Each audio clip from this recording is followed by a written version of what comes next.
Hey guys, welcome back. This is a story about what if Naruto befriended Kurama early. After a life-changing event, Naruto meets Kurama early and they become partners and even good friends. With a better outlook on life, he meets many who want to join him and help achieve their dreams and goals together. Among those friends are many beautiful women. Realize just how important he is to them. Before we start, thank you for all of the support. It really means a lot to me. Don't forget to subscribe to this channel and leave a like. You can suggest a Naruto fanfiction with a link in the comments if you want me to read it, and check the description for the creator of this great fanfic and support them for making this fanfic. So let's start.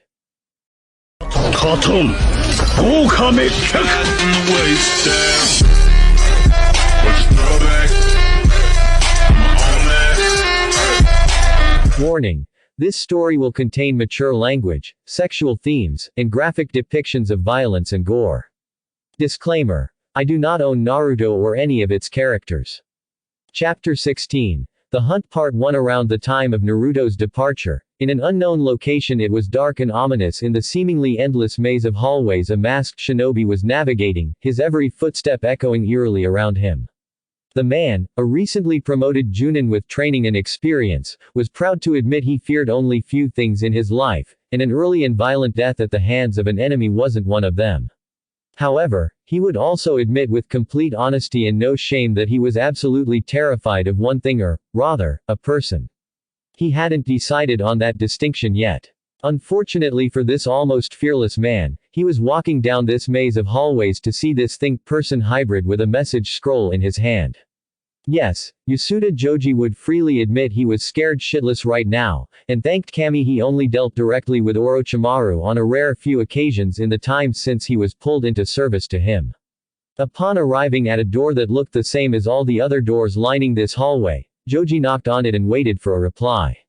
He had to suppress a violent shudder when a cold and smooth voice reached him through the door. Ah, yes. Please enter, Yasuda-san. Taking a quick breath to cleanse his body of any tremor, Joji carefully opened the door to step into a dimly lit room.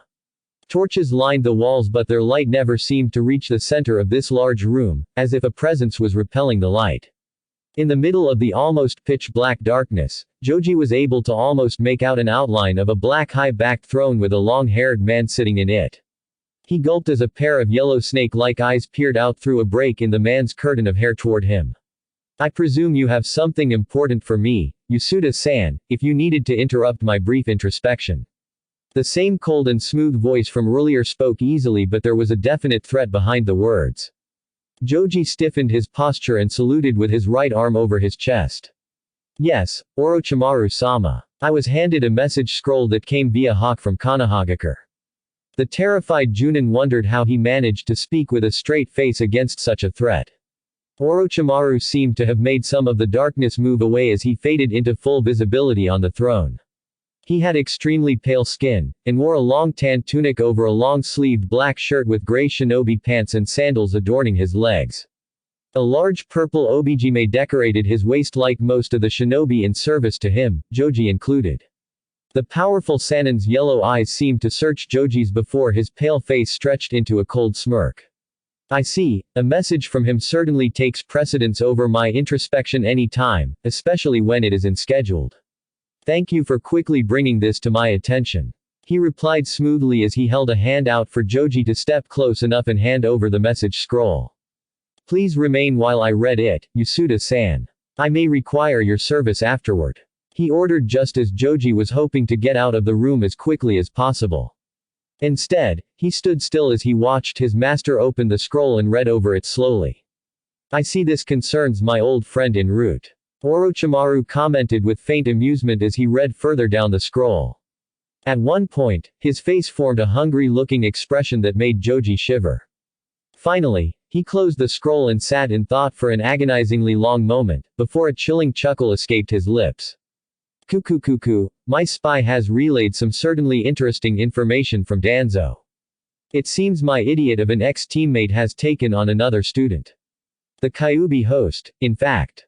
He remarked mostly to himself as he got more comfortable in the throne and went back into his thoughts. While Orochimaru liked to consider himself the best of the Sannin, the truth was that he wasn't sure who would survive if he got pulled into a direct one-on-one battle to the death with his ex-teammate. Jiraiya also had a hand in raising one of the most powerful shinobi in the elemental nations, Namikaze Minato. For his ex-teammate to have taken on another student, and it was the host of the strongest Biju in existence too, it meant Jiraiya saw something special in that boy. Minato interfered with Orochimaru's bid for the position of 4th Hokage, and he had a very good hunch this Uzumaki Naruto was going to meddle in some of his future plans if the boy was allowed to grow under Jiraiya's guidance. Fortunately, with these bad news came some good ones.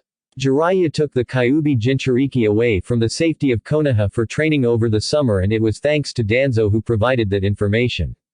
This Uzumaki brat must have gotten under Danzo's skin so much that old cripple was willing to send this information about a vital asset to Konoha's security Orochimaru's way. He was also very intrigued by this opportunity to experiment on a Jinchuriki, despite the risk of having the entirety of Akatsuki go after him for stealing one of the Biju, not to mention the Akatsuki ring he kept when he betrayed them. While he wasn't able to take over the boy's body due to the Biju being sealed inside him, Orochimaru believed he would reap a lot of benefits from experiments if he were successful in snatching the boy from Jiraiya at this time before the Uzumaki boy grew too strong to capture safely. Yasuda-san, gather 9 men for a mission to capture someone alive. You will be the leader. Also, make sure to dress discreetly so no one would associate any of you with my village. Orochimaru ordered suddenly, making Joji almost jump after waiting in tense silence so long while his master was deep in his thoughts. If I may, Orochimaru-sama, is there a reason why I need that many men for a capture mission? Joji had to force himself to ask. He finally trembled visibly when Orochimaru allowed a feral smirk to form on his face. The person you're to capture is a 13-year-old shinobi in training named Uzumaki Naruto, who is the host of the strongest Biju in existence, the Kyuubi. Not only that, you also have to somehow snatch him from under the nose of my ex-teammate Jiraiya, another one of the legendary Sannin. He spoke with an amused tone, as if he was enjoying sending his men into such danger. Joji assumed he probably was. Yes, Orochimaru-sama. Thank you for honoring me with such an opportunity. He managed to keep any sarcasm out of his tone as he saluted.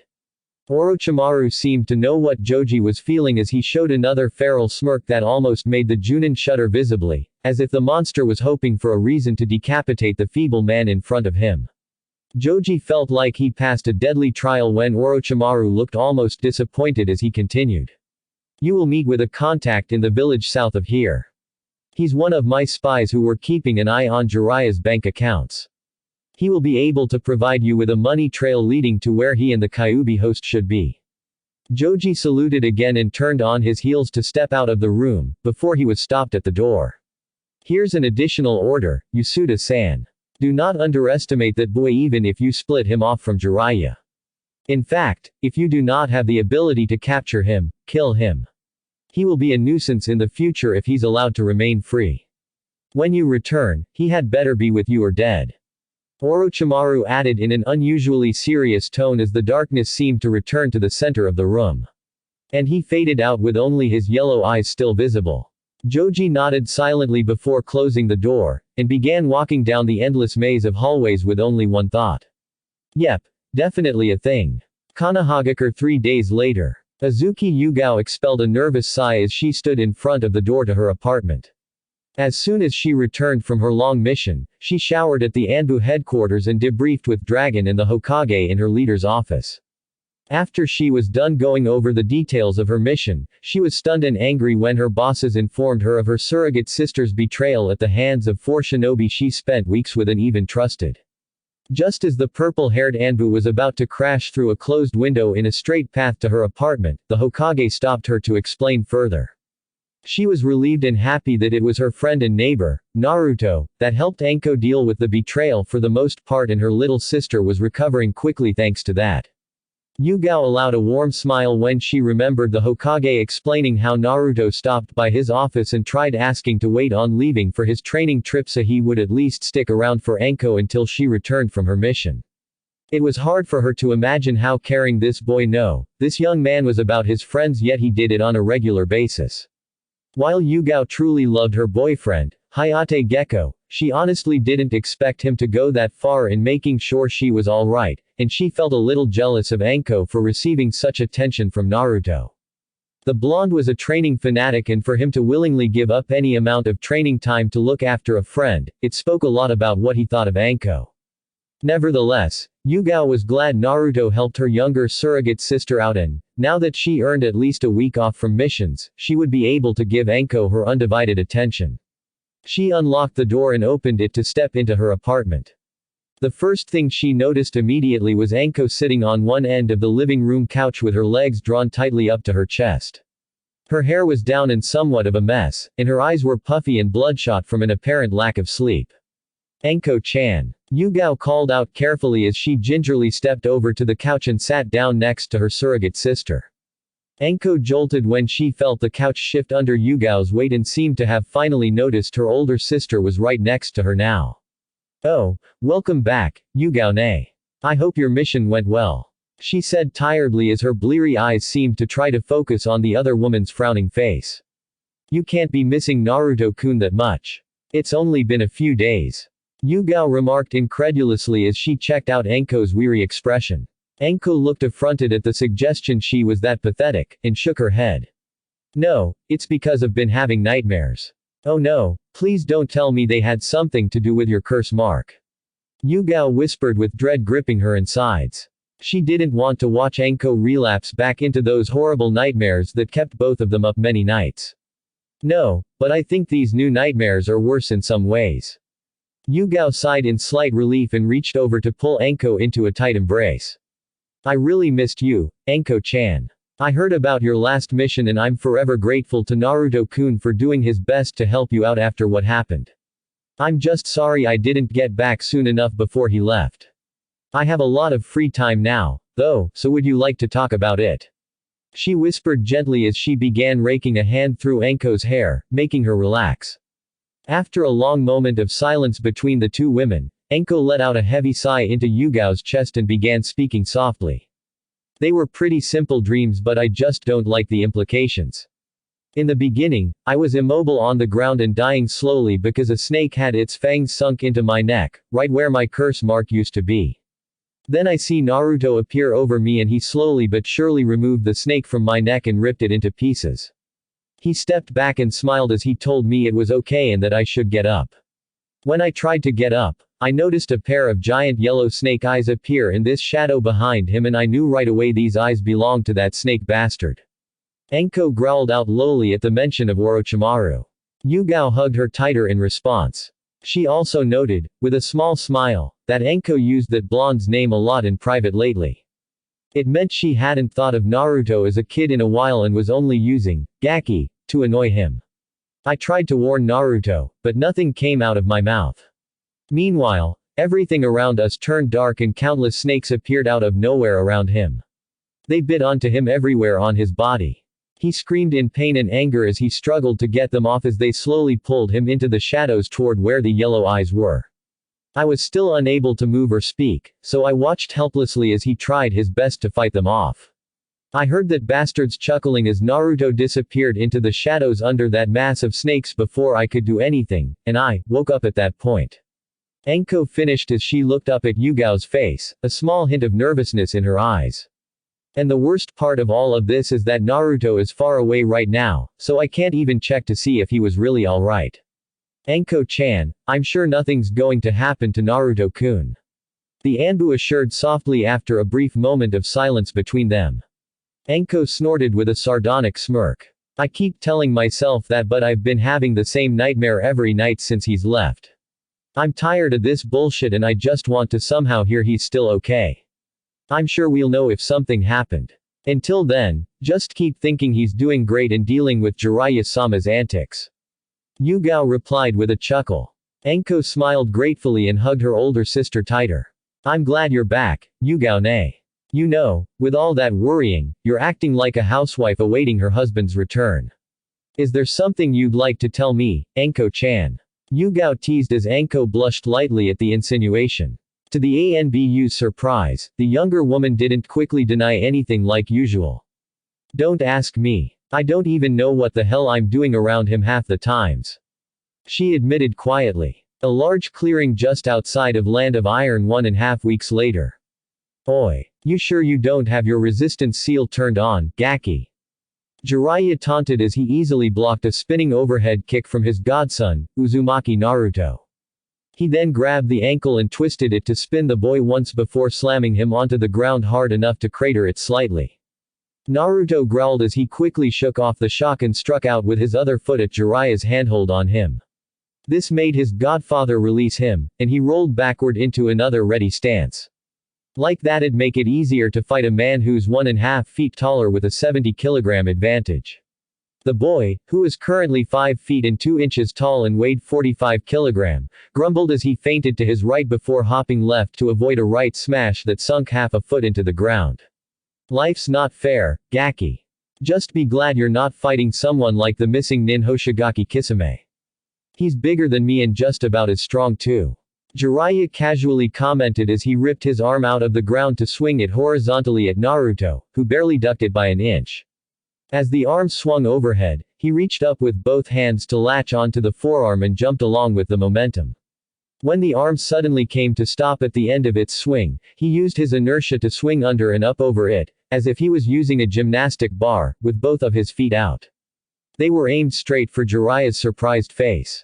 Crack. Naruto yelled in triumph when he landed on his feet, then became horrified upon seeing his godfather's head had literally fallen off. It landed with a solid thump behind the body. Arrow Senin. I didn't mean to do that, he panicked with flailing arms to the still standing and headless body of Jiraiya. He almost didn't notice the body had started to crumble. His panic turned to confusion when the pieces that fell off became dirt, and the body changed colors to dark brown before melting into a large glob of mud. Naruto's confusion turned to annoyance, before he shouted out to the clearing. Oi, you old bastard. When did you switch yourself out with this mud clone?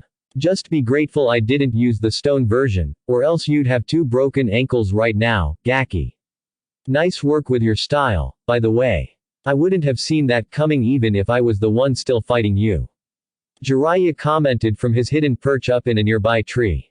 Naruto stared up at his lazing godfather with an incredulous expression.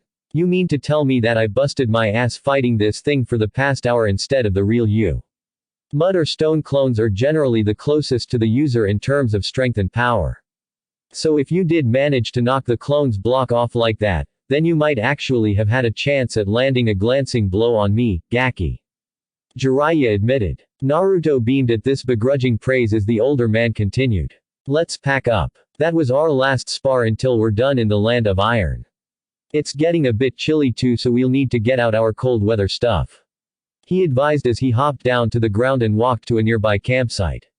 Naruto frowned in confusion as he fell into step next to Jiraiya. Why can't we train in iron? Land of Iron is a neutral country that trains and employs only samurai for its defense.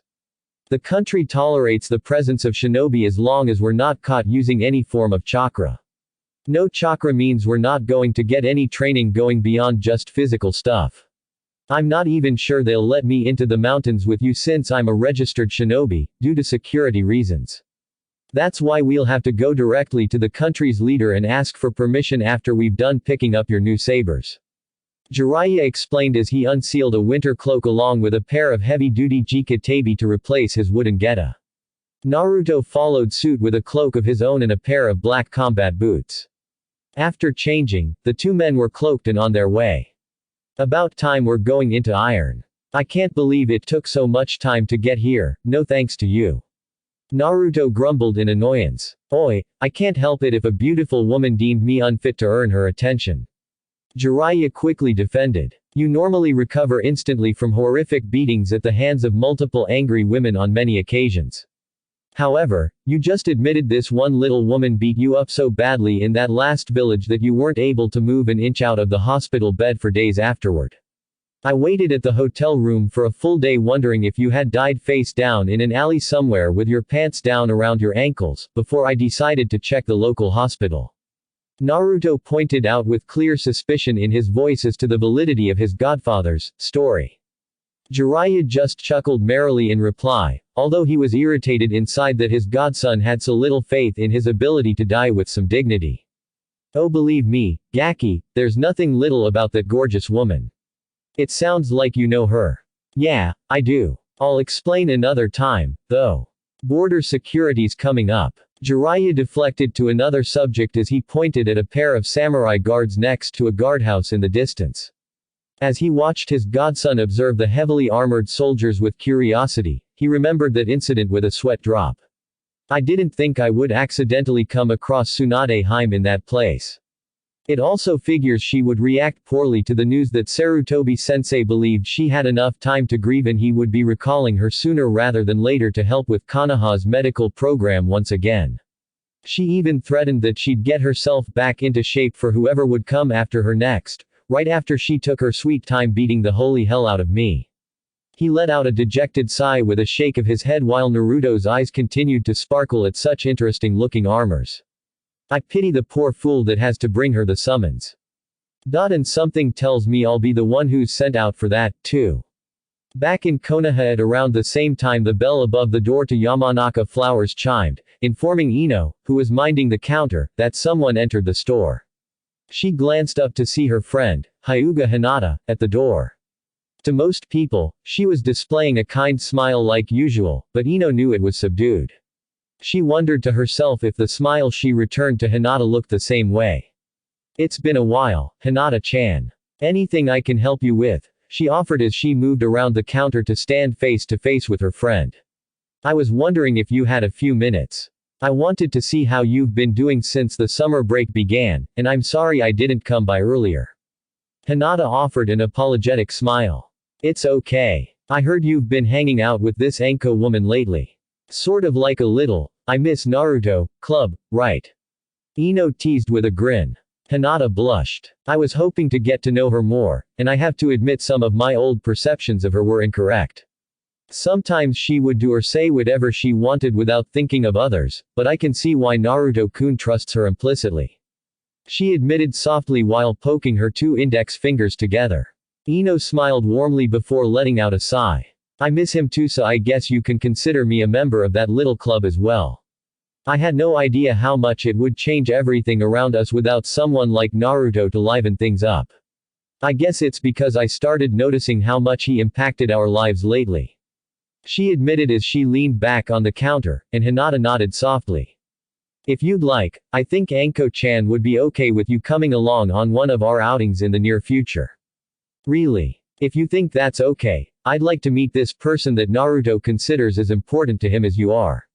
Ino replied with a grin at Hinata's blush. She was surprised by the soft rebuke though.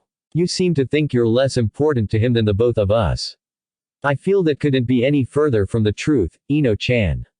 Hinata replied with a smile. Ino blushed and was trying to sputter out a feeble denial as her friend giggled with a dainty hand covering her mouth. Meanwhile, Hinata sighed inwardly. To be honest, she came into the store hoping to talk with Ino about an odd dream she had involving Naruto. However, after seeing her friend's subdued smile and knowing it was because of their favorite blonde's absence, she couldn't bear to cause the mood between them to diminish more at this time. Instead, she decided to have a look around the shop for the moment with her friend pointing out some of the plants with names and what they did like she usually did for any customer. Unknown to Hinata, Ino was having similar thoughts as she followed her friend around the shop and spoke on automatic about the various plants they were looking at. She had just woken up from a dream about Naruto this morning and she was dwelling on it just before Hinata came into the shop. However, she knew her friend was feeling down about their blonde friend's absence and didn't want to needlessly worry her. Instead, she decided to put that dream aside. Lost in similar thoughts, the two longtime friends decided to push aside their bad premonitions and do their best to have fun over the summer, and help each other deal with Naruto's absence. The next day in the capital of Land of Iron, Naruto shivered as he pulled his cloak in tighter around himself.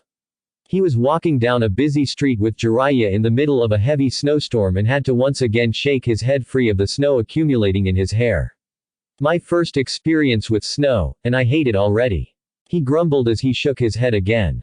Quit complaining, Gaki. There's always going to be someone who has it worse with snow, like me. Jiraiya shot back as he shook his head and his much longer and thicker hair shed a large amount of snow with most of it almost engulfing Naruto completely, eliciting an "Oi!" out of him. Before he could retaliate against his godfather for the stunt with a snowball, he was stopped by Jiraiya's raised hand. We're here. He only said as he pointed a finger at a small and unassuming looking shop situated among many extravagant and busy shops lining a major shopping street. A simple sign, with an outline of a katana drawn on it, hung over the worn-looking wooden door. The paneled storefront windows have completely hazed over from age, and no one could see into the shop from outside. It doesn't look like much for a supposedly famous weapon maker. Naruto cocked his head in curiosity. Jiraiya chuckled. He doesn't need to advertise or be flashy. He's famous enough to have samurai and shinobi rich enough to afford his prices seek him out from as far as the other side of the nations, he clarified as he stepped up to the door and swung it open for the both of them to get in. Naruto was instantly in awe as soon as he stepped inside when he saw all walls were lined with weapons of varying designs. Out of the many weapons, he noted a katana that was as long as Jiraiya was tall, an extremely elegant but still useful and deadly halberd, a demonic-looking Fuma shuriken, and a thick but short, hollowed-out, sword among many other designs. Wow! Was all he could say as his wide eyes took in more. This is the kid you got me making the new blades for, Jiraiya-san. A deep and rough voice rumbled through the shop and Naruto snapped his head toward the other door in the room. A grizzled old man with long gray hair tied into a loose ponytail was standing there in a simple black yukata. On most of his exposed skin, the blonde was able to see scars of varying lengths and thicknesses covering him. Yes, he's my godson, Uzumaki Naruto. Jiraiya introduced from behind as he laid a hand on the top of Naruto's head. The old man nodded and limped into the room with his light gray eyes locked onto Naruto's blue ones. You're an unusual one. Most of the little hell spawns come in with their parents' money saying they want the best and flashiest. Then they go on to try to order solid gold blades and jewels covering every inch of the hilts. Of course I kicked their asses out the damn door. I'm relieved to know some kids still have some sense these days when you asked for those blades. They're the kind I make best, after all. The old man spoke as his eyes continued to bore into Naruto's. The blonde frowned in annoyance. So you're the stereotypical grizzled old weapon maker complaining about the youngsters wanting flash but no bang. He retorted. Jiraiya chuckled and the old man laughed uproariously. That I may be, kid. I like your attitude, and I'm Masamune. Jiraiya-san here had nothing but good things to say about you last time we spoke. The man introduced himself. Naruto frowned at the name the old man gave. So that old tradition continues, it seems. Kurama cut in. I've heard of that name in legends but it shouldn't be possible for Masamune to be alive and here in front of us. Ask him. You may get an interesting tidbit of history out of this. I can't help but notice that you carry the same name as the legendary swordsmith. Naruto pointed out with a raised eyebrow. Masamune grinned, looking clearly impressed. It's not my true name. I only received this title when 5 or more famous weapon makers declared me their superior in skills. This is a tradition that has gone on for much longer than before recorded history, from what I hear. I never really cared about that kind of honor, but my customers insisted on calling me Masamune and I gave up on correcting them otherwise. That was over 40 years ago and I'm not sure I remember my real name now. He explained with a laugh at the end. He's right about this being before the current civilization's recorded history. It was thousands of years ago when they began naming one top-tier weapon maker, Masamune, for life and they then choose a new one after each iteration's death. It's probably the only reason any of you even heard of the legend of Masamune even though that was from a completely different era and civilization. That's pretty interesting. Thanks for the information. So you somehow managed to come across and commission the expertise of the top weapon maker on this continent on your travels. Naruto pointed out with clear suspicion as he turned toward a nervous Jiraiya with a deadpan expression. Masamune laughed heartily as the toad sage tried to sputter out a feeble excuse. He didn't tell you, kid. I ran into him while we were peeping on women in this town's onsen. Masamune spoke over Jiraiya's frantic shushing. Naruto shifted his deadpan expression to the grinning weapon maker. Ah, so you're also a big-time pervert. It figures. Not only that, but he also promised me an advance copy for each of the 5 next volumes in his Ika Ika series if I gave him a nice discount for this commission. Masamune added with a chuckle. Jiraiya fell feebly to his knees under his godson's disgusted gaze. Don't look at me like that, my beloved godson. It tears at my oh wait, that reminds me. The toad sage suddenly broke out of his begging to take a new-looking orange book out of his haori. That's the first one, he added as he held the book out for Masamune to greedily snatch it and hug it to his chest like a precious baby. All of this happened under Naruto's blank stare. Jiraiya went back to his begging as if he hadn't just done that. It tears at my heart if you look at me with pure disgust in your eyes. I don't care, you old pervert. Naruto mumbled coldly as he glanced away, and Jiraiya fell to all four sobbing theatrically. Masamune chuckled heartily at their antics since he hadn't had a good laugh in a while. After a few more seconds, Naruto cleared his throat and Jiraiya stood up as if the scene didn't happen. Thanks for telling us about the legend, old man. Naruto said with a grin. Jiraiya muttered something about no respect for elders while Masamune laughed again. That's a refreshing change. I'm already tired of the Masamune-sama crap a long time ago. Come on, let's show you your new weapons, he said gruffly as he tucked his new orange book inside his yukata and turned toward the rear of his shop. A few minutes later, Naruto stood in awe before a workbench. Sitting on top of it was 6 of the most beautiful swords he'd ever seen. After several long minutes of staring in stunned awe, he gingerly reached out and picked up one of the sabers as if it was a priceless glass sculpture. He then carefully ran a finger along the spine of the long and straight double-edged blade. The metal looks unique and I can't believe how much light the edges are picking up. It looks like you made these blades from chakra metal, old man. Naruto whispered in revere as he continued to run his fingers up and down the gunmetal-colored blade as the blue-tinted edges easily reflected this Kurama's dim lighting into his eyes. You catch on quick, kid. Of course these blades were forged from chakra metal since that's what Jiraiya-san told me you wanted for your sabers. Masamune explained from behind the blonde. Naruto turned to Jiraiya with a confused expression. I don't remember telling you in details about my kind of sabers, Arrow Sennin. I would have told you if you asked, I just don't remember, that's all. I guess no one's told you yet that you talk in your sleep, Gaki. Jiraiya replied with an amused chuckle. Naruto couldn't help but blush in embarrassment at that before he turned back to the saber in his hands. Apparently you got a lot of the details. The entire hilt assembly is the way I wanted it, too. He remarked happily as his eyes searched over the silver-tinted strip of metal that formed a simple cross guard on one side, but on the other side it flowed from the top of the grip and continued in a rectangular loop to the knobbed bottom of the grip.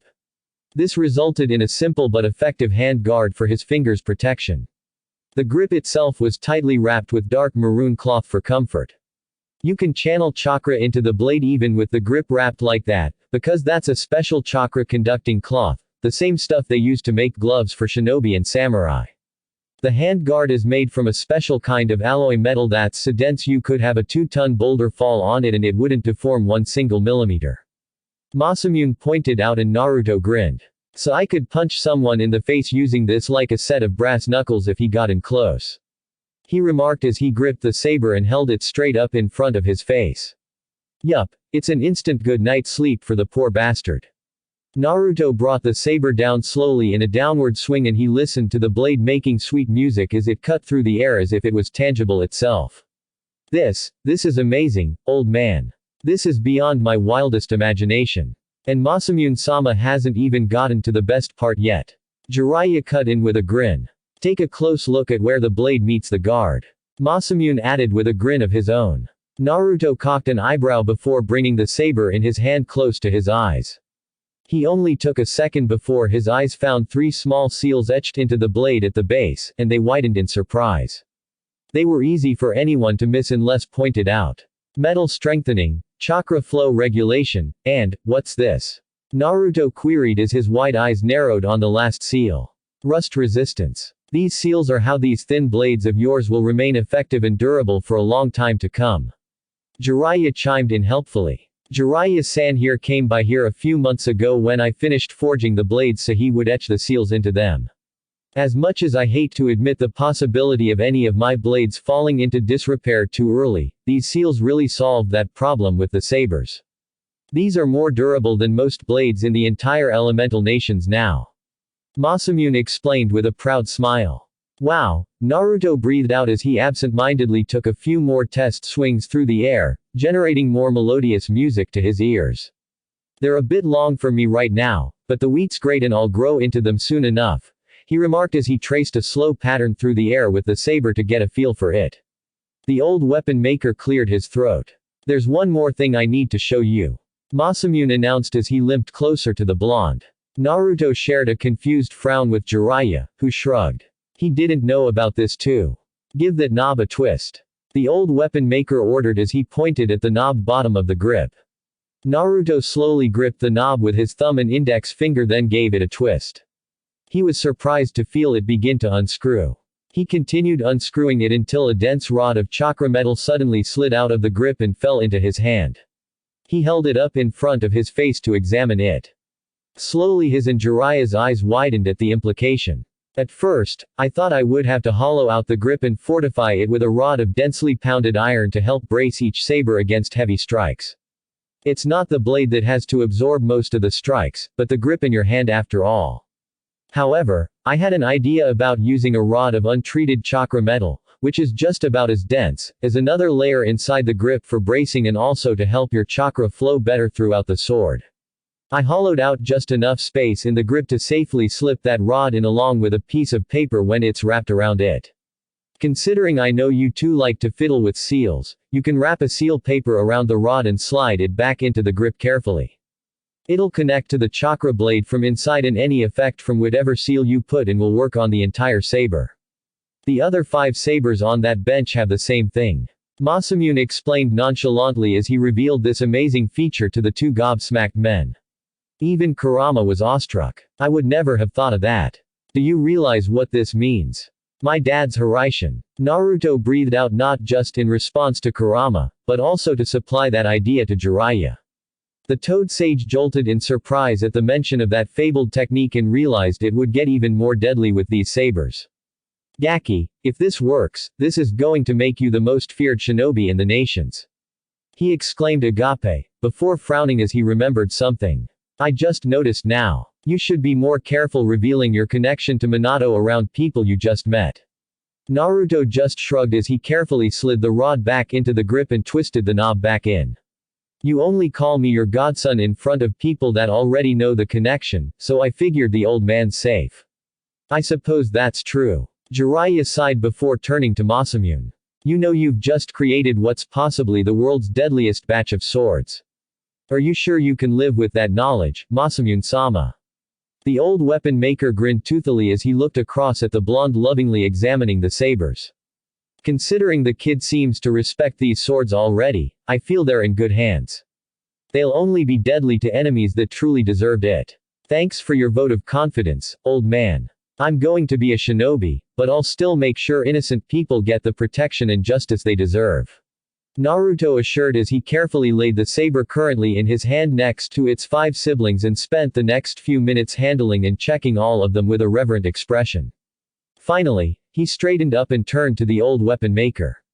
I cannot express with words my gratitude for the work you've done on these sabers, Masamune-sama. He said formally as he bowed. The old weapon maker waved the gratitude off. Just treat them like they're your babies and we'll call it even. He grunted out as he stood up to retrieve 6 pitch-black sheaths for the sabers from another workbench.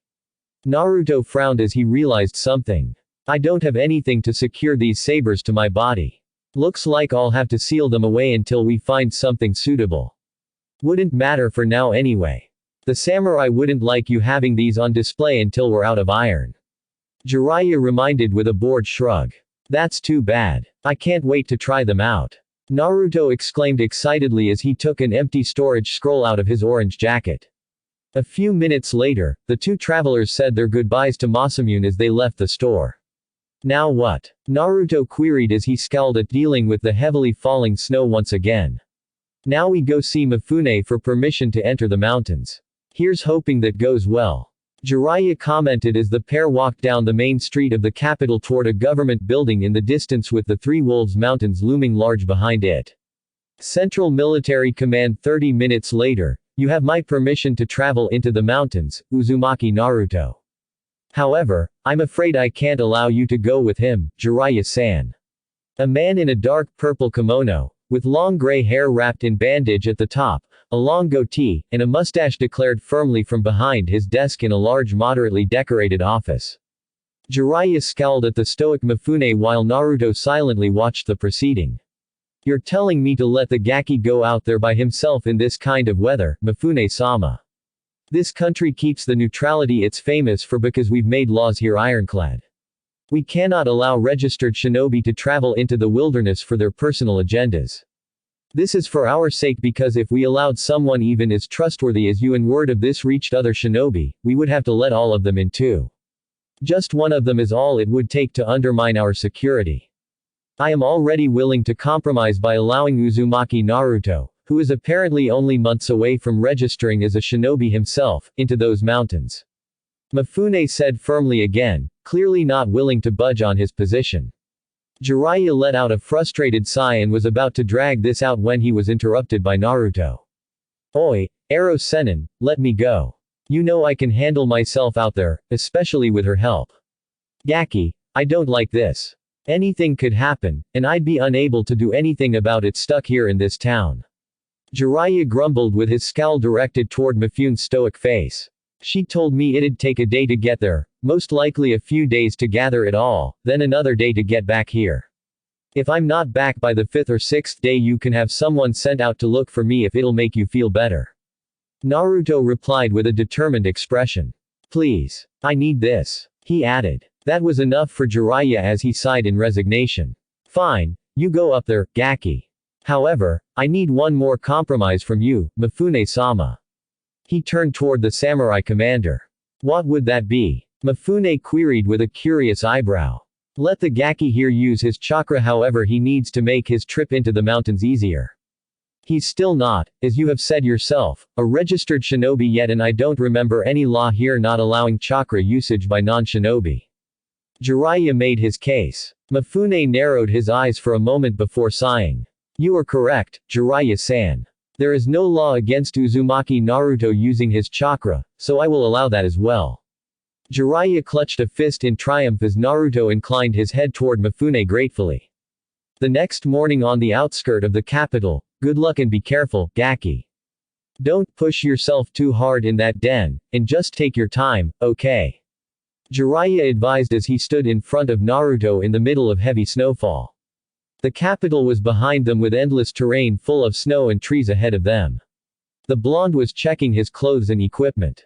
I got it. Here, take this. Naruto said as he held out a medium-sized scroll for Jiraiya to take. Leaving some of your stuff with me, the Toad Sage remarked as he tucked the scroll away in his clothes. Yeah, I'll have to travel light in this terrain so I'll only have some food and sleeping stuff with me.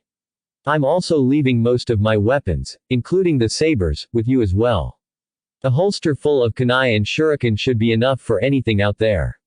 Naruto replied as he patted the black holster secured around his right leg. Jiraiya nodded. Risky but it's probably the best option for you to get this done quickly. Naruto then took out a pair of goggles that he rarely used before now and slid them on over his eyes.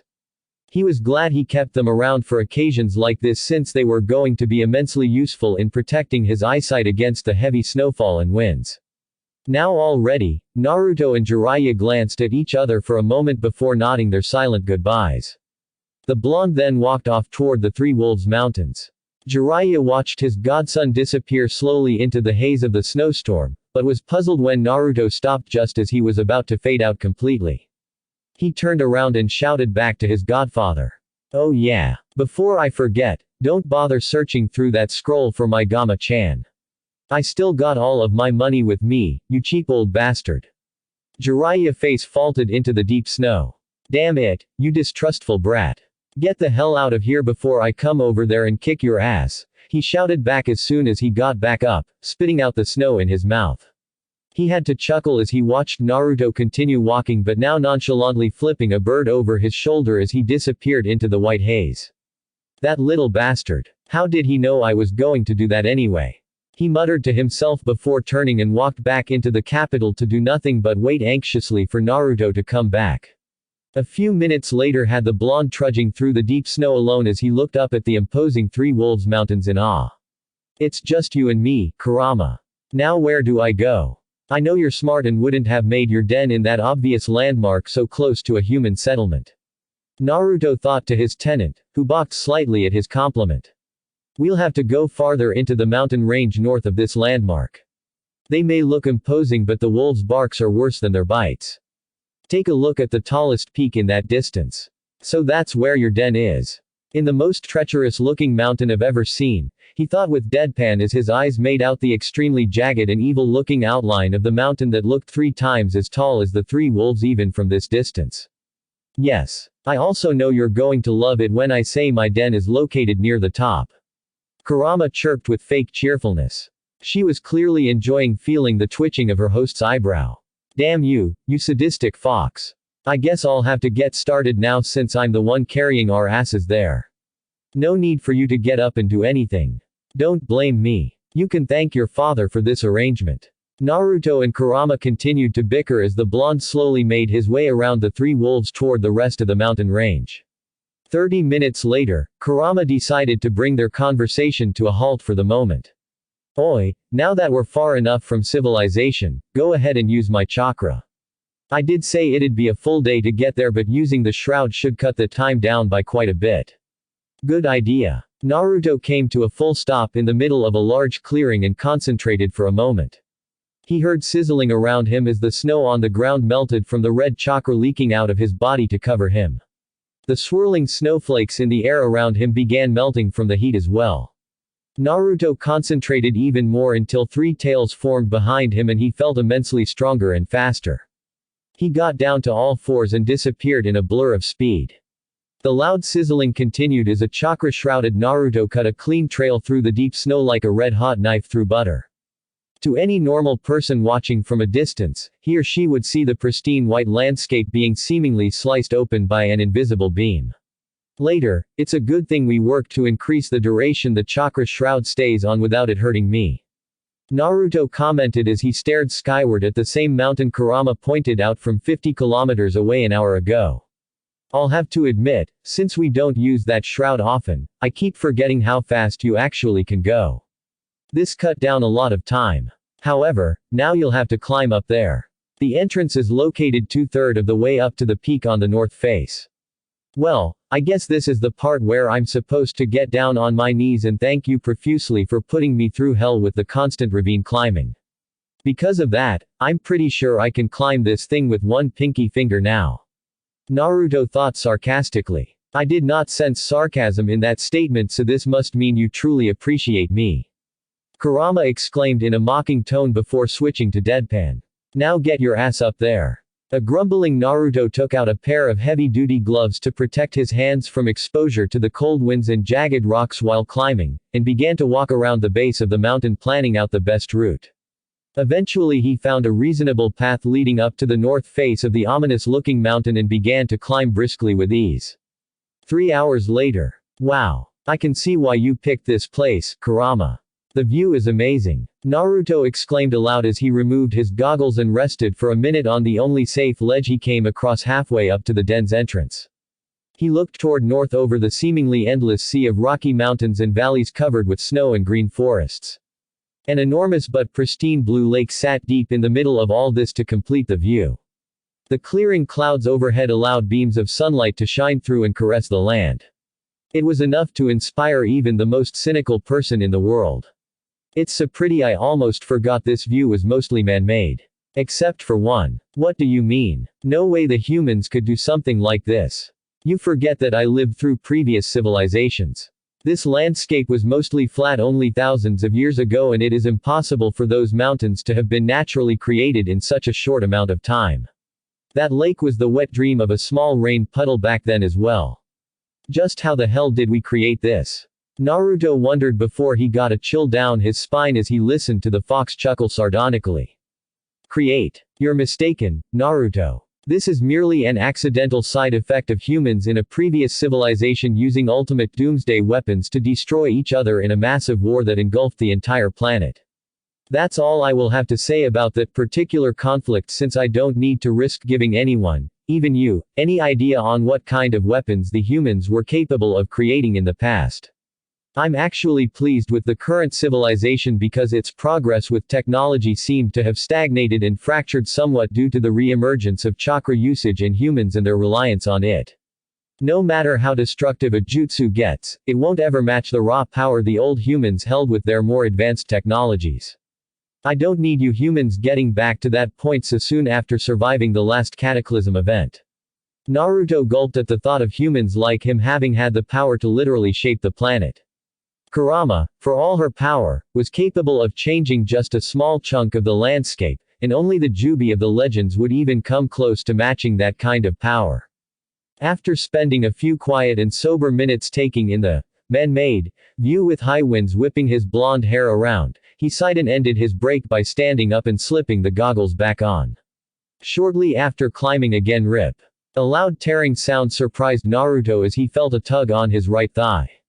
He looked down in horror as he watched his holster full of the only weapons he had on him fall away from him down the mountain.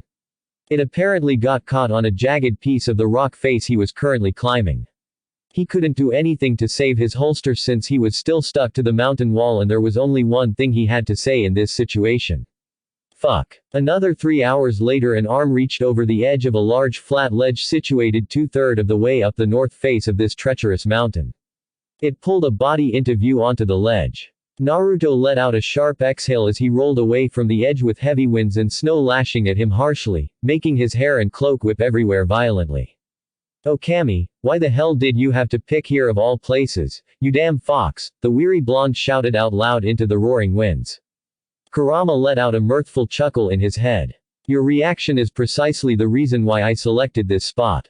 I usually slumber for years whenever I desired it, so I needed a spot like this where humans are strongly discouraged from exploring. Unfortunately for me, that didn't stop a rather persistent human from finding me when that cursed Uchiha came searching for me 100 years ago. In any case, I appreciate you taking the effort to get up here, even if it's for my chakra. It's nice to see this place, which I've called my home for centuries, once again. I would have brought you back here anytime you wanted even if there weren't any of your chakra here to absorb." Naruto thought easily. Kurama was a little surprised by her host's sincere feelings and smiled. She wouldn't admit it easily, but the blonde had already made his way onto the very short list of humans she truly considered trusted friends long ago. "Alright, time to see what we've got here," Naruto said aloud after taking a few minutes to catch his breath lying on the ledge. He slowly rose to his feet, removed and stowed away his goggles, and first took a look out to the surrounding landscape. The view was still gorgeous and the higher altitude only added more to the beauty of the big picture, especially with the sun about to set. "Man-made or not, this is a great view," the blonde muttered to himself before turning toward the mountain he was on. He looked up to see the jagged peak piercing through the top layer of clouds. Another 2 hours of brisk climbing and he would have arrived at the summit, but he was already having difficulty breathing due to the low oxygen at this altitude. He wasn't keen on compounding the problem by climbing any higher, at least for the moment, since he was feeling his body rapidly adapting to the extreme conditions thanks to Kurama. After another day or two at this altitude, he would be breathing as if he was on ground level. "I can feel you working your magic on my body. You don't need to do that since I'm pretty sure there's no reason for me to be at my peak condition at this altitude anywhere else," he said out loud as his eyes took in every detail of the summit. Perhaps if he needed a long break between the chakra-absorbing sessions, he could climb up there for recreation. "It always helps to be prepared. This isn't much for me considering you will be subjecting your body to torture for the next few days. You may regularly call me sadistic, but I honestly hate the idea of watching you go through this, Naruto," Kurama admitted. Naruto smiled at his friend's concern. "I know. I'm not looking forward to this either, and I'll probably think death would be sweet a day in, but we've got no choice. I want us to work together even better than before, and collecting more of your old chakra will help us get closer to that goal. When we're done, we won't have to deal with this anymore since that's all of your chakra to be found from what we know. Let's just get through this as quick as possible and we'll laugh about this a few years into the future," he muttered as he started walking toward the middle of the large ledge away from the edge. Naruto's blue eyes searched the rock face for any sign of an entrance large enough to admit a giant fox, but was puzzled when he didn't find one right away. "Is this the right ledge, Kurama?" he asked, unsure. He felt Kurama furrow her eyebrows in confusion too. I do have perfect recall even after 100 years and I'm definitely sure this is it. Naruto continued to look around and his eyes fell upon an enormous pile of rock and snow that were obvious evidences a rockslide happened here. It didn't look recent either. He also noted large claw marks etched into many of the rock surfaces around him and it looked like an unnaturally large chunk of the mountain not far above him was sliced clean off. It was apparent to him Kurama did that with one of her tails. Destroy mountains with one swipe of the tails indeed. He quoted the legend about the Kyuubi in awe. What do you mean by that? I can't help but ask, how's your memory when you get extremely angry? He ventured cautiously. He also made sure to slowly look over the claw marks and the missing chunk of the mountain for Kurama to see through his eyes. There was silence from the fox for a moment before she exhaled a sharp sigh. Damn it. I must have destroyed the entrance in anger when that Uchiha called me out here. Do you think the rest of your den was damaged? I doubt it. My den is actually located a few hundred meters underneath your feet deep inside the mountain itself. The entrance here connects to it with a tunnel. Alright then. Guess this is the part where I have to bust the rockslide wide open. Naruto announced out loud as he stretched his limbs to prepare. It would take too long and too much energy using your Rasengan to grind every piece of these rocks apart. Your fire jutsu would only melt the snow off. Using any of your wind jutsu would be akin to blowing nothing but hot air. There's only one thing I know of that would destroy this rockslide in almost no time at all. Kurama suggested. Naruto smirked, as he knew what she was talking about. I was getting sick of having to practice this only in our mindscape lately. He muttered as he took his gloves off and tucked them away for the moment. He brought his right hand up and grinned ferally as he watched his fingernails sharpen into pitch-black claws. They transitioned smoothly into crimson fur that grew instantly on his digits as it spread onto his hand. He brought his left hand up to see the same transformation already happening to it as well. The fur continued to spread quickly down the forearms into his sleeves and he felt the muscles shift and grow in his arms and then his torso began undergoing the same effect too. Before long, his entire body grew a few inches and thickened slightly with the extra muscles, and his orange outfit became strained as it was about to rip apart under the stress. He had to unzip the jacket to release the tension. The transformation finally reached his head as the fur spread up his neck and stopped along his jawlines as if to frame his face. His hair grew thicker and slightly longer with a reddish tint, his ears became a little pointed, and his whisker marks thickened. Two identical and sleek black tattoo-like markings faded into existence on his temples that ringed his silted eyes, which inexplicably remained sapphire blue but they had a noticeably sharp and fierce quality to them now. The most jarring feature of this transformation came when his mouth and nose area extended slightly out. Any farther outward and it would have looked like a short snout instead of still looking human. To top off the change, his fangs lengthened past his blackening lips. All of the new features combined to make him look truly wild now. When the transformation process finally ended, Naruto was silently looking down at his clawed hands as if he was contemplating the universe's greatest question in them. Suddenly, he smiled wide, his long fangs bared for all to see, before he threw his head upward to laugh loudly to the sky. The laughter echoed around the surrounding mountains causing loose snow everywhere to vibrate slightly, threatening to turn into avalanches for a moment before the echoes stopped. I feel great. I'm using 4 tails worth and I'm not feeling any of your chakra trying to take me over like it would have with the cloak. Although, if I keep bulking up like this as we collect more of your old chakra, I think we'll need to figure out how to keep this shape. This will be very useful for speed after all. Naruto remarked in a deeper voice as he stretched out his lean but muscular body. He then walked over to a thick slab of ice etched into a nearby rock face to check himself out in the reflection. As much as I think you look handsome in that form, it is still incomplete.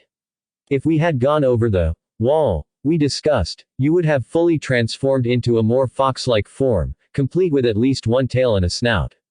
As it is now, you're still closer to human than fox. Kurama reminded as she enjoyed watching her container look very animalistic in the reflection, especially with his open jacket showing off well-defined muscles straining against the mesh shirt underneath. His shockingly blue eyes struck a great contrast with his feral-looking face, too.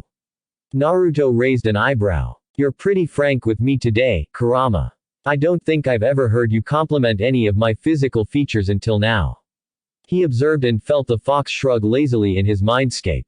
Chalk that up to the fact that, aside from our busy training sessions in the mindscape, this is actually the first time we're truly alone together for an extended period of time since we met years ago. Ever since that day, other humans were always around you, so I never got around to focusing on just the two of us. We just spent this entire day talking with each other, and I honestly have no reason to keep my guard up around you. Who'd believe you if you repeat most of the stuff I did or said today to anyone out there anyway? Kurama admitted. She wondered why she was being this open with her container too, but didn't care that much since she found it comforting. The transformed blonde smiled sincerely. Thanks for trusting me. Even if anyone believed me, I wouldn't say anything unless you give permission. He replied with a bright smile, exposing his fangs. He made sure Kurama saw that in the reflection, and she grinned a little. Thank you. Well, that's enough sap. Let's blow that crap away. She exclaimed, a little excited to see what her transformed container would be able to do outside the mindscape. Naruto nodded before he moved over to the giant rockslide and checked around it for the best position to do what he was going to attempt. Oi, won't this damage the mountain itself? He queried as he walked around the blocked entrance. I wouldn't worry too much. It was able to handle a battle between that Uchiha bastard and myself for 10 minutes before he forced me under his control. Believe me when I say I was blind with rage and not all that concerned about bringing the entire mountain down on him. Kurama clarified, and Naruto had to nod in agreement at that. Finding a good spot to one side of the rockslide with nothing but mostly open air off the mountain on the opposite side, he dug in his boots and took a deep breath and exhaled once. His eyes snapped wide open and became intensely focused, and he inhaled again, but it was as if he was trying to suck in all the oxygen from the atmosphere this time. Just when his lungs weren't able to take any more, he channeled chakra to them and released the strongest sonic roar he was able to muster. An immensely powerful shockwave expanded outward from in all directions that hit the rockslide hard. It never stood a chance, as the snow and most of the small pieces were instantly vaporized and the larger rocks were simply smashed into smaller pieces and pushed over the ledge's edge. They blew out into the sky a long way before falling to pepper the surrounding mountains below. The shockwave also slightly cratered the ledge and the solid mountain wall around where Naruto stood, but no more damage beyond that resulted. Whatever was left of the rockslide crumbled into a more flat pile, revealing a large hole leading into the mountain. A few seconds after Naruto already expelled all of his effort, it was discovered his sonic roar also had an added effect of triggering every avalanche possible within a 10-kilometer radius of the ledge. He had to sweat drop as he heard multiple rumblings echo around him. Think I did too much, he muttered to no one in particular.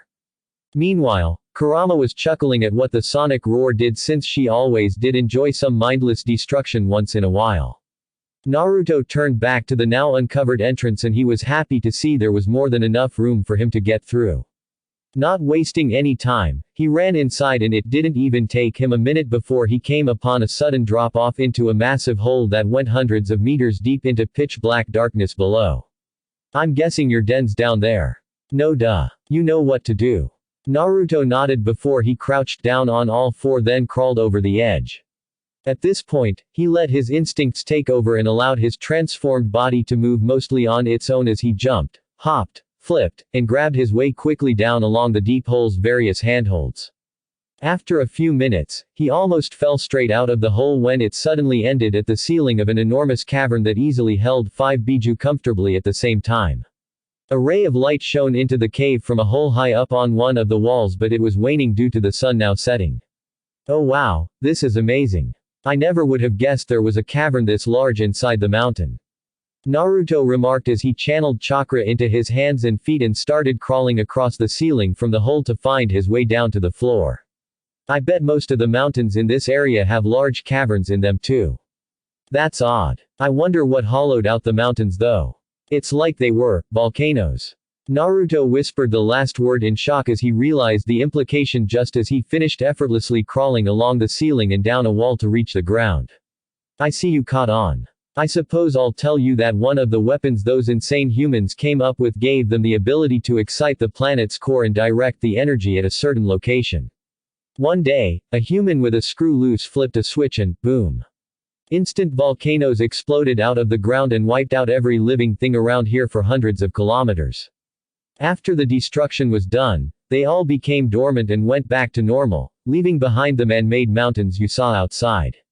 What the fuck? That's crazy, a horrified Naruto shouted out into the cavern with the echo bouncing off the walls multiple times.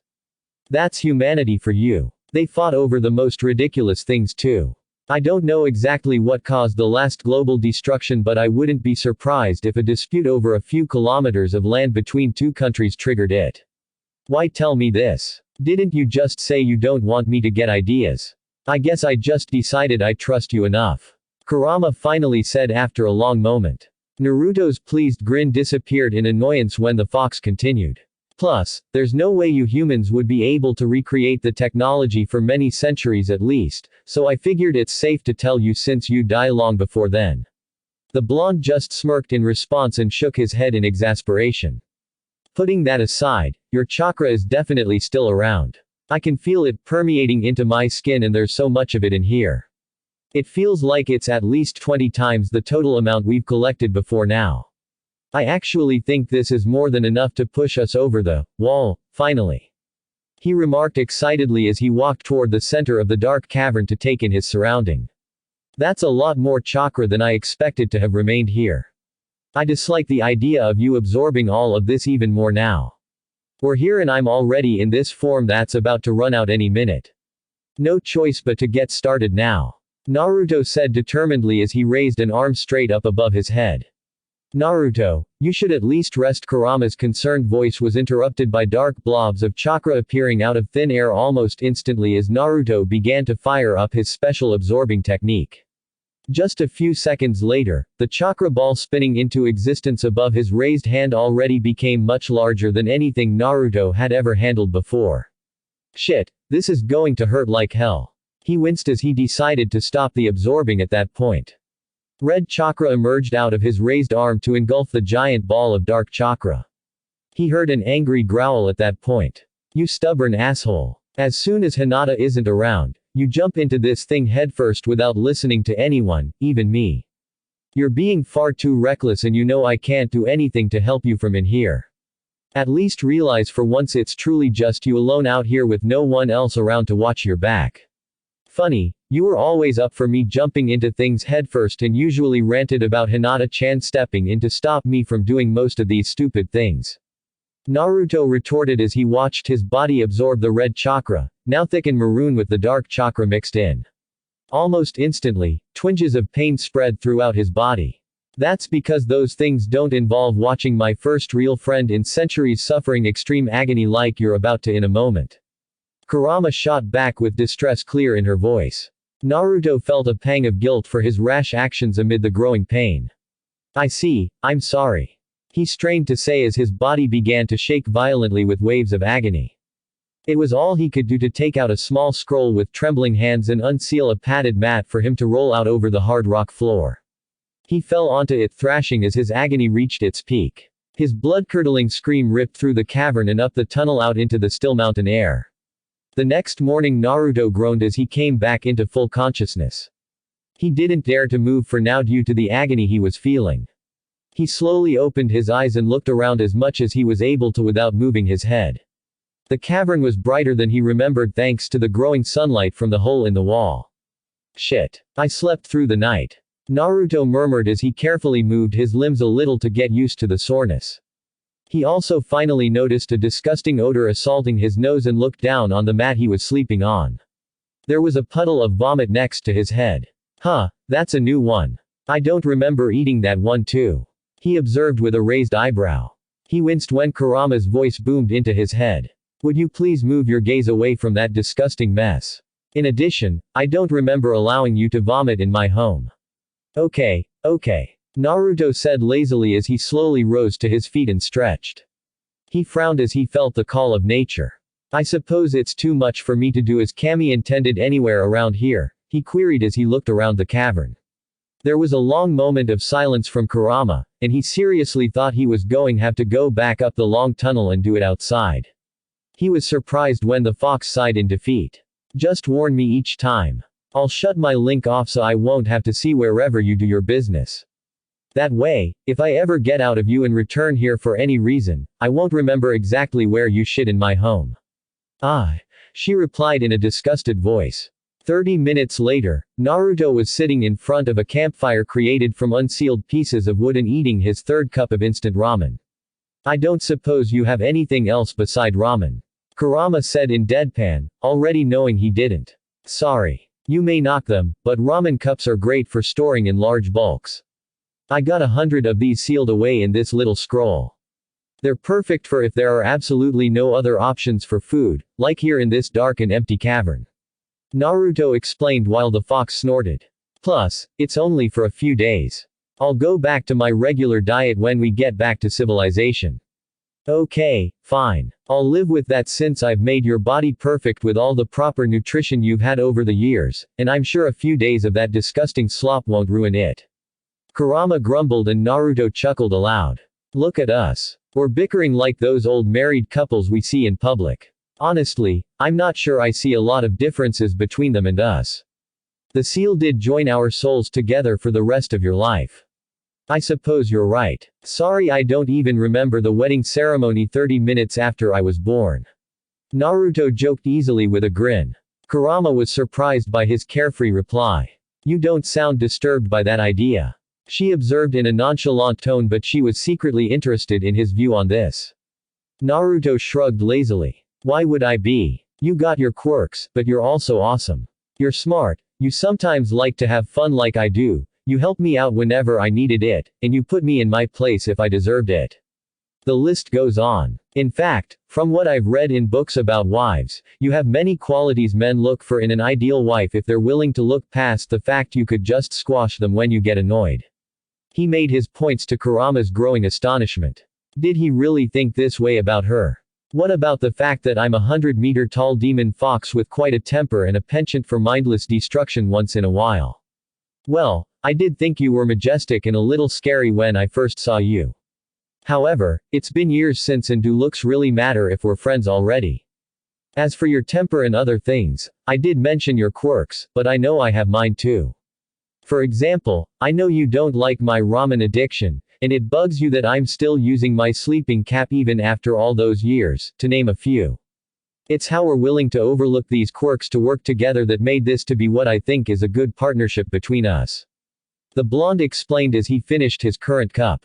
Kurama was stunned to find out exactly how he felt about this arrangement between them. Not once has he thought that she was supposed to be under his control, and he truly saw themselves as equals. Kami, we really do sound married. She murmured in shock. I figured you would be disgusted by that notion, considering I'm a puny human. Naruto spoke in curiosity, but Kurama scoffed. Don't be ridiculous. It's true I have a poor view of humanity, but even I understand there are some that don't deserve to be saddled with my general opinion of humans as a whole. You, of course, proved yourself worthy over the years.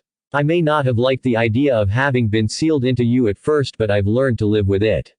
I doubt I would have met you otherwise. Wow. That's a great honor, and thank you. Naruto smiled brightly. That said, if you ever repeat any of this to anyone else, I would be very happy to remind you why a puny human should fear a 100-meter tall demon fox. She threatened with a deathly calm voice. It didn't bother Naruto though, as he chuckled. You don't have to tell me. Anyway, I think we've put this off long enough. I need to get started absorbing more of your old chakras since we only have 4 or 5 days before Ero Sennin decides to look for us. He said. He knew right away Kurama didn't like the new direction of this conversation when he felt her scowl harshly.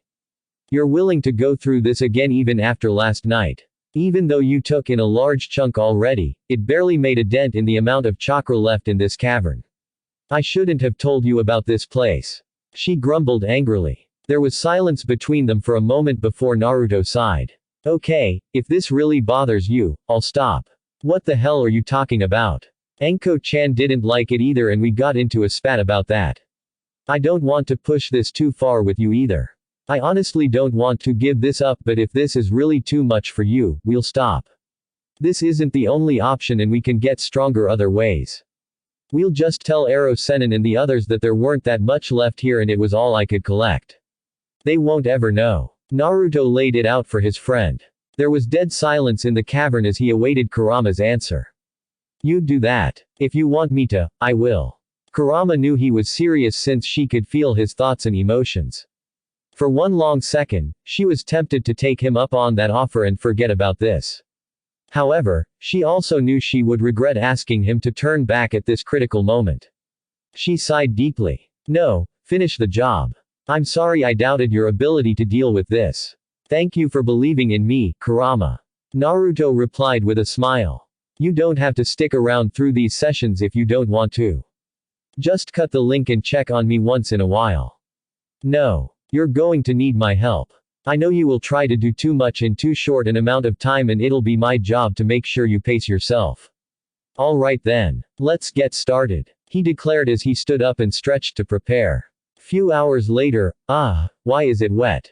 You fell unconscious and rolled over into a pool of your own vomit. What did I say about throwing up in my home? Ew, gross. And how the hell is that even there? All I ate was ramen. After session 8. Aha. I didn't throw up this time. No, but you did manage to piss yourself. Goddammit. Second day after session 13, yes. No vomit or piss. Unfortunately, you shit your pants this time. What? Kurama burst out laughing. I'm just fucking with you. I wish there's a mirror nearby because your expression has to be priceless. Fuck you. Third day after session 23 Kami, death would be so sweet right now. Naruto thought since it hurt so much to even speak. He was lying spread eagle on his back staring straight up at the ceiling. It even hurts to just blink. Good job, Naruto. What for? For understanding exactly how a piece of well-tenderized steak feels. Before we began this, you admitted that you would wish for death a day in. You managed to last until the third day before giving in. It's only been 3 days. It feels like it's been 60. I'm not sure if I should take the credit though. I've been so out of it that I'm only able to form rational thoughts just now. Well, I did think it was strange when you asked if a giant fox and a human could fuck. What? Ow. Naruto flinched when he instinctively shot up into a sitting position, generating new waves of pain throughout his body. He heard Kurama laughing uproariously. Just kidding. You were just blabbing gibberish most of the time. Damn it. Is it really that fun to do this to me? It's certainly more fun than watching you do nothing but suffer. Touché. I'm putting a stop to this. Eat and sleep this off and we'll finish tomorrow. Afterward, you will crawl into your sleeping bag and not move even a finger until the next day. Meanwhile, I'll work to heal your body's damages as best I can in the time we have until then. Why? I can tell there's not much charcoal left here, maybe 3 or 4 more times. It's not even night yet. You skipped too much sleep. Your pain receptors are at their most sensitive. You were actually insane for most of the day from the agony and lack of sleep. Quite frankly, your condition right now is atrocious and a single gnat would kick your ass easily. With our luck, it's likely the very last session will finally kill you from shock if you continue at this pace. It won't happen. We'll finish this earlier than expected and be back in town by tomorrow evening. Back to my proper diet instead of another day of watching me eat more ramen, and no more doing my business here either. Tempting, but I'm drawing the line here. Just rest and recover so you'll survive the last few sessions easily. You have Hinata, Anko, and many others waiting for you to get back to them. Would you really risk making them upset by choosing the worst path with a high risk of death when there's a better option elsewhere? I hate it when people use my friends to guilt trip me. I know, and you only hate it because it works very well on you. I told you I will make you pace yourself and I'm willing to go that far. Sigh, all right, you win. Fifth and final day on the mountain's ledge, Naruto climbed over the remains of the rockslide out of the den's entrance and took in a deep breath of the fresh mountain air. He then shivered against the cold and harsh winds while heavy snowflakes belted his face. He pulled his cloak in tight around himself and adjusted his goggles. Kami, it feels great to be out here. Thanks again for slowing me down. I really needed that and I'm now mostly recovered thanks to you, Kurama. He said aloud into the mountain air. You have no idea how much I looked forward to this moment. I was already sick of watching you put yourself through the torture before it even began. However, are you sure you're able to handle yourself? We didn't expect absorbing all that chakra would have screwed with your chakra control so much for the moment. Kurama said apprehensively. Naruto stared down at his right hand as if it betrayed him. He felt his chakra swirling like crazy throughout his entire body, and it was very difficult for him to do any molding properly right now. Nothing we can do about that. I can feel this is temporary and I should be able to use ninjutsu again soon. It's most likely my body catching up with your extra chakra in my system, and I think this is also a pretty good sign that I finally got over the wall. I hope so, because I would hate to find out the past 5 days of hell for you were all for nothing.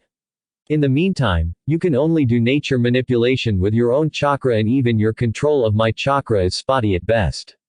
Kurama reminded. Naruto sighed as he slowly walked over to the edge of the large ledge and looked down at the ground level a long way under him. He cracked his neck twice to psyche himself up. Standing around isn't going to do anything. I know I'm well enough to make my way back down this godforsaken mountain, so let's start with that. Soon in a pub back in the capital, Jiraiya sat slumped over at the bar as he took a sip from his 5th cup of sake. He was at his wit's end about his godson. Naruto were supposed to be back today or tomorrow, and he just needed to wait a bit longer before he gave in to his desire to form the largest rescue party this world had ever seen and go searching. Instead, he distracted himself by doing what he did best. Information gathering had its use even when he had no intention of spying here in this country. Who knew what tidbits he would overhear even in this out-of-the-way location? So far, that was a bust.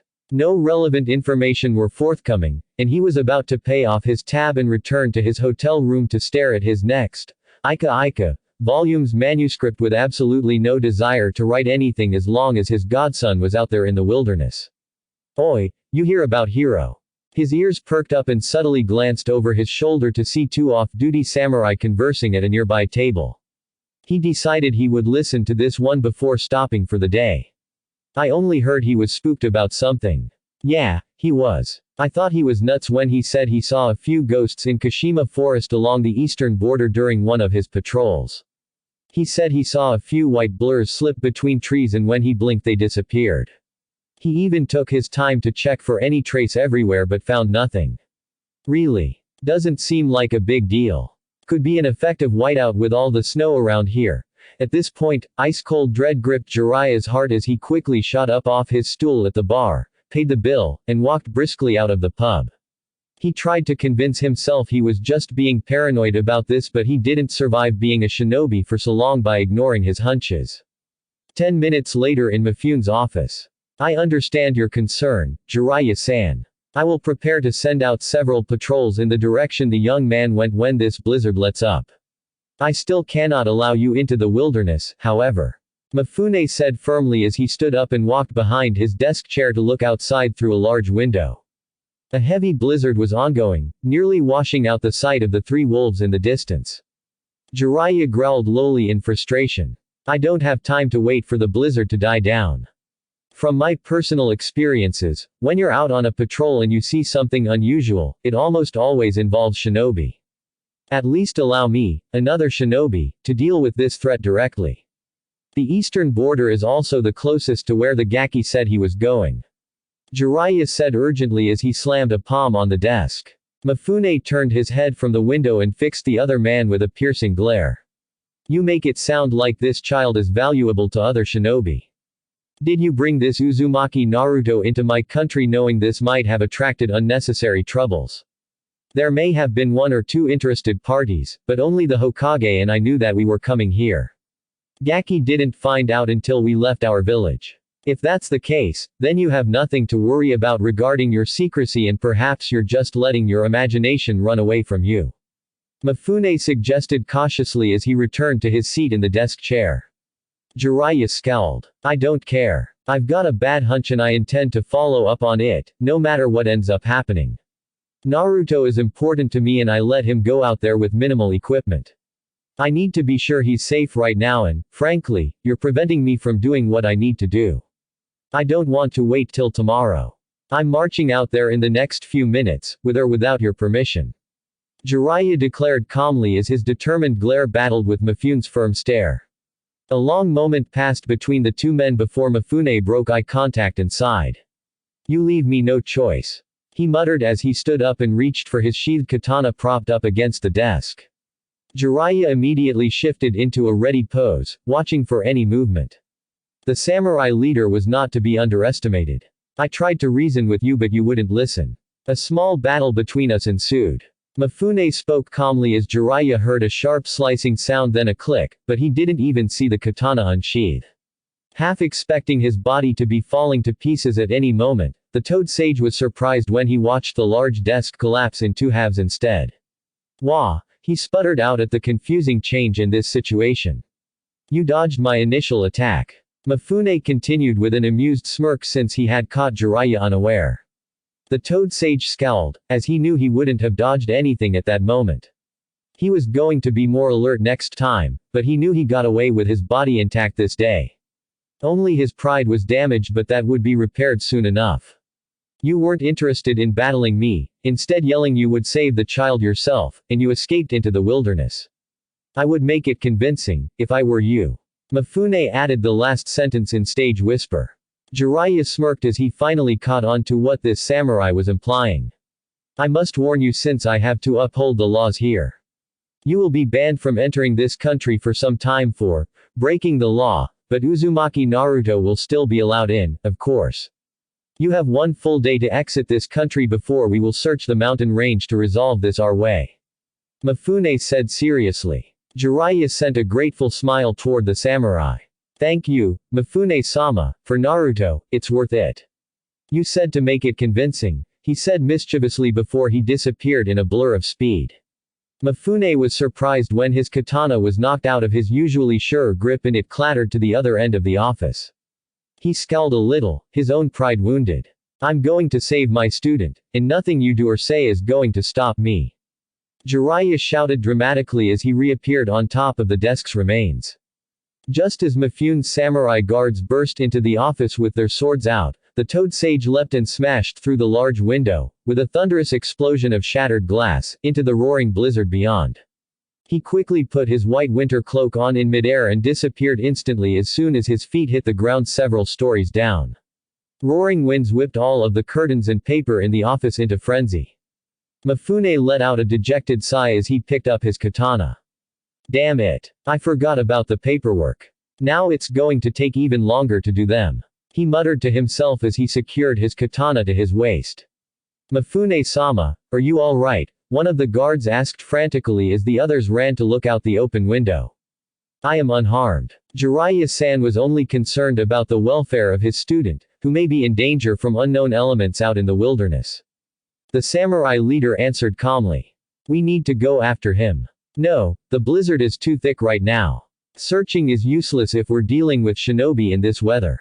In the meantime, please repair the window and we will go out tomorrow instead. Mifune ordered firmly. His samurai obeyed quickly and set about fixing up the office. Mifune frowned as he mulled over the recent development. I hope your hunch is wrong, Jiraiya-san. I sense greatness in that young man, and it would be tragic for his life to end prematurely in the lonely wilderness. Some time later at the base of Kurama's mountain, wow, this blizzard's picking up. On a related note, I hate snow even more. Naruto commented as he began making his way through the deep snow away from the mountain. He then tried bringing out Kurama's chakra to form a cloak and he only managed to get up to one tail before it wouldn't obey his command anymore.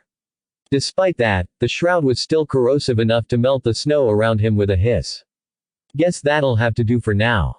Watch yourself, Naruto. There's no telling what'll happen with my chakra at the moment. Got it. He replied as he got down to all fours and dashed to full speed, leaving behind a trail of melted snow in his wake. It was only 10 minutes later when he came upon a curious sight. Oi, it's been 5 days, right? Lots of snow and wind in all the time and yet there's this. Naruto observed for his tenant as he looked at the same path that he himself cut through the snow as he made his way toward the mountain 5 days ago. His logical thinking dictated that this path should have been filled with new snow or at least blown over by the harsh winds. The chakra shroud must have been more corrosive to the environment than we expected. It's not like you were concerned about regulating the chakra's density since there were no soul around for miles. Look, you can see the snowflakes melting when they get closer. It looks like the radiation's starting to die out now, though. However, I don't like this because this points an arrow straight at us for anyone curious enough. Naruto thought as he looked around the landscape. The blizzard was still going strong, but something felt off to him, as if this area was actually too still despite the roaring blizzard whipping around him. Feeling a little disquieted, he primed his chakra shroud for any possible attack. He silently cursed his luck with his weapons as his right fingers deftly felt for a holster on his right thigh only to remember it was lost on the mountain. I'm getting a bad feeling about this, Naruto.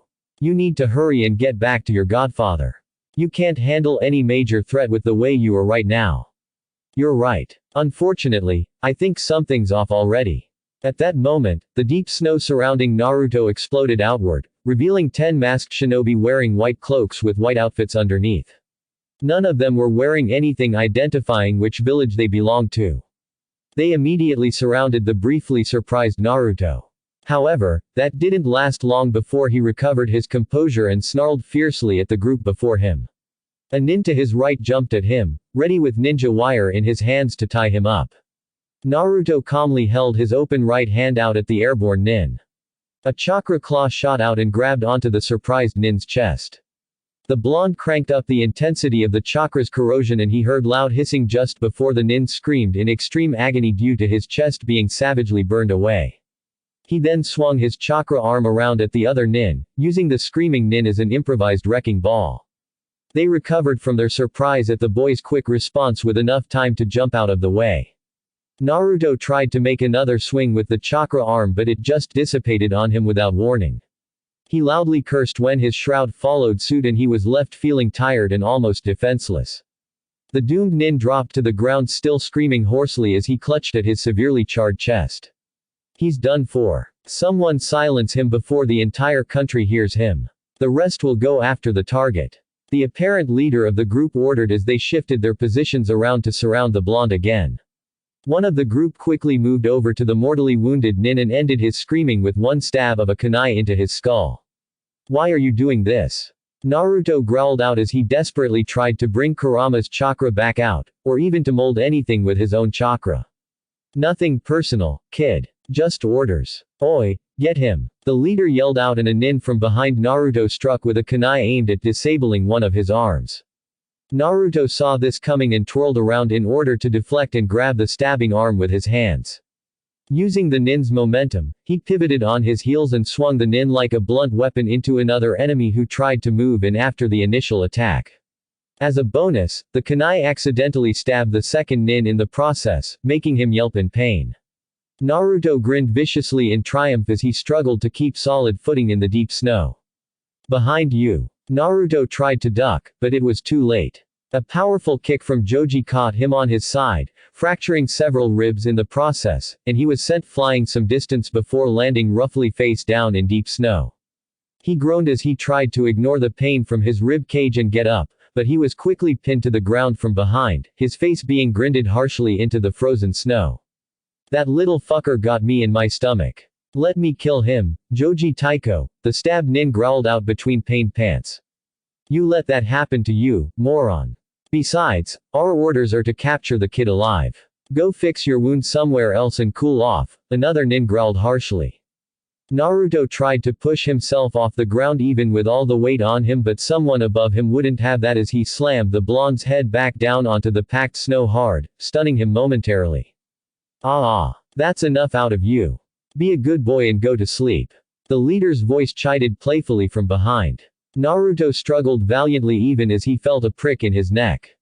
However, whatever sedative they injected into him was working quickly. Naruto. I'll wake you up as soon as was all he heard before he fell into darkness. Later that evening in Sunakagure, Sabaku no Tamari growled as she savagely tossed the book she was reading at a wall across the room from her. It hit with a loud thump before falling harmlessly to the floor. Damn it! She snarled as she shot up from her reading chair and began pacing her bedroom. She had recently returned home from a mission to eliminate some bandits earlier in the day. It was completed, but there were some collateral when an innocent civilian got caught in the crossfire. That incident by itself shook her, but she was even more horrified to discover it was a blonde-haired boy with blue eyes that was around 13. Around the same age as she. Didn't even want to finish that thought as she remembered the unnamed boy's dead and dull blue eyes staring up into her horrified teal eyes. She grunted in frustration as she turned and glared at the book on the floor as if it was something disgusting. The story she was reading in hopes of pushing the mission out of her mind had just killed off her favorite character, which was a blonde man with blue eyes. She walked briskly over, picked up the book, and, with an angry yell, threw it out her open bedroom window into the night air. Tamari took a calming breath as she leaned on the sill and stared out into the distance at the rolling dunes of the desert with the star-filled night sky as its backdrop. The full moon shone down on everything in her sight. She knew she was being immature and irrational, but she didn't care. She couldn't help but give in to the very certain feeling in her heart that something bad was happening to Naruto. A soft whump reached her ears and she turned around with a soft gasp. After quickly searching the room for a moment, her eyes focused on the knitted doll of Naruto lying in a grotesque heap at the base of the dresser it was sitting on. It apparently fell off by itself, which only compounded Tamari's inner turmoil. Oh no, please let all of this be my imagination, she whispered to herself as she slowly walked over to pick up the doll with trembling hands. In the wilderness of iron at around the same time, Naruto. Kurama's gentle voice was the first thing Naruto heard as he slowly came out of his unconsciousness.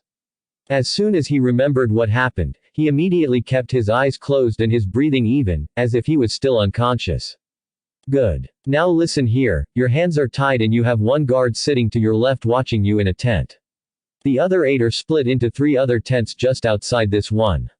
They had to stop for the night because the last nin you wounded wasn't able to stop his stomach's bleeding without requiring assistance.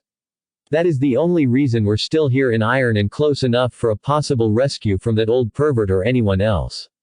Thanks for the update. Your ability to sense and hear everything even while I'm out cold is a huge help. How's my body? I think it's hurting more than it should be if they were just trying to capture me. Unfortunately, we have bad news. That shinobi you wounded was angry and cowardly enough to attack you while no one were looking. He broke your left ankle and fibula before they pulled him off. I managed to mend the bones along with your ribs before you woke up, but you will be somewhat hobbled for a while longer.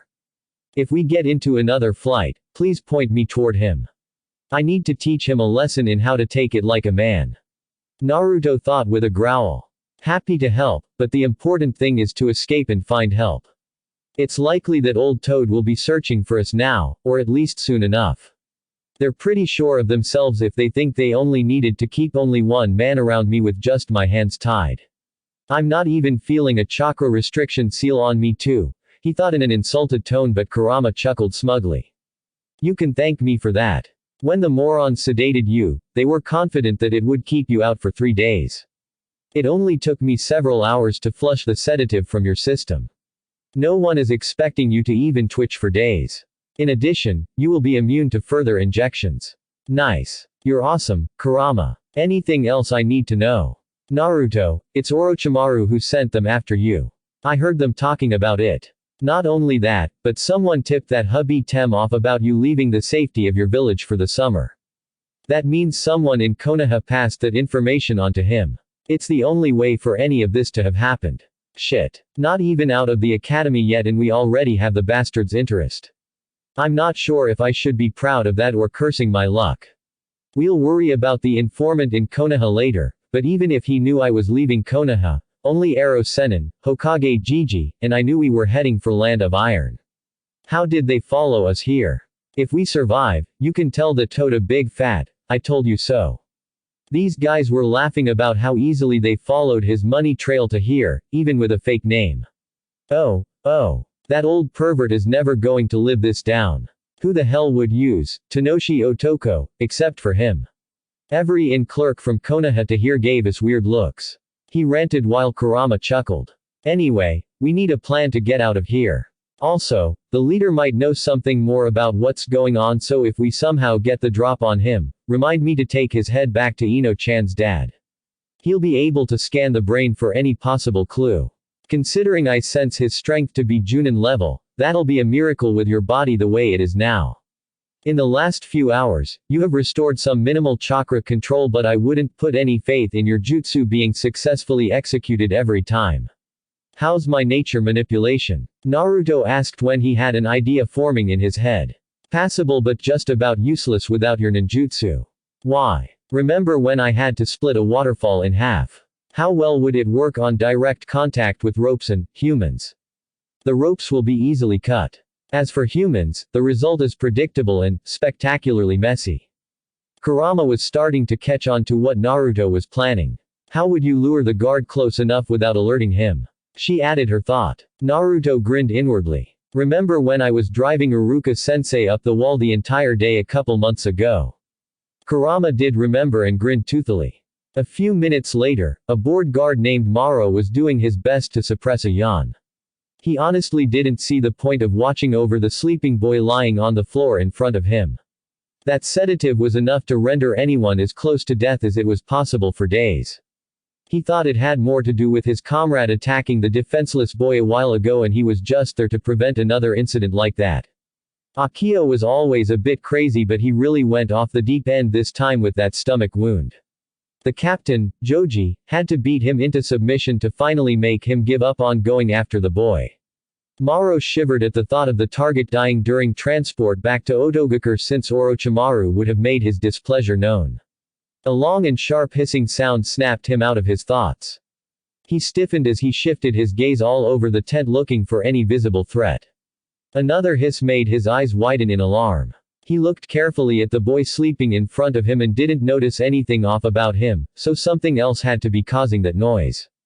Just as he was wondering what the hell was going on, Maro finally pinpointed the location on the next sharp hiss. It was coming from somewhere on the opposite side of the unconscious boy from him. Perhaps it was an animal interested in the prisoner. He couldn't allow any more harm to come to this boy, so he had to check it out. Cautiously, he got to his feet and inched close enough to hover over the prisoner to see what was making that noise on the other side. That was the last thing he ever did. The unconscious prisoner had to fight to stay still as the guard got into position.